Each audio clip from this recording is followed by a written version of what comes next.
siya. Oo. Siguro pagka ultimo man pala na babayaran ko yun. Tapos may Imo ang balay ni Kapitan Manaig, ano?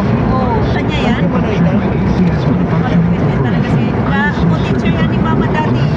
Ano yan? Si Man yung anak niya, Ay, oo. Kapitan. Hindi ko ba yan malimutan yung asawa niya? Binigyan, si wholesaler yan ng insi dati sa grocery kami. Kwento ng kwento sa akin. Sabi niya, alam mo, binirigalo sa akin ng anak ko. Sabi niya sa akin, Ma, may regalo ako sa iyo. Basta kailangan mo yun kasi birthday niya. Ano kaya yun? Hindi niya talaga sabihin. Basta, sabi niya, sigurado magugustuhan. Basta ang ganun-ganun ang upo nila. Sabi, itong mama niya pinapunta sa puerto. Malaman-laman niya, mini-truck pala. Ano? Mini-truck. Kasi sasalubungin pala nila doon sa Pantalan. Sa Dubai. Maraming surprise. Sabi, alam mo yung tuwa ba ng nanay niya habang nagkwento sa akin? Pero grabe yung mga to, yung hihingi ng tulong. Kahit paalis na daw sila, may nagapukpok pa ng ano nila minsan, ng sasakyan nila. Sandali lang, sandali lang. Tapos yung pala, hihingi ng tulong.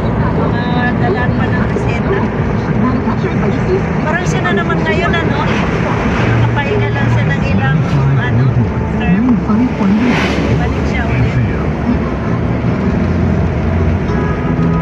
Ayun na talaga. Kung si Ma'am Tolentino Ben, magtakbo ka ng kagawad. Sabi ko, ay naku ma'am, hindi ko linya yan. Sabi rin ni Jake, matakbo ka ba? Sabi niya, wag kagawad kasi ko, ha, yung sahod ko, ubus lang.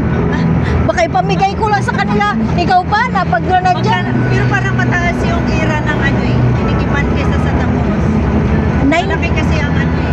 19 na sila, 19. 19. Pero incentive namin, 800 pa rin. Ay, naku, ano yun isa sila? sa pinakamalaki. Maliit. Salary grade.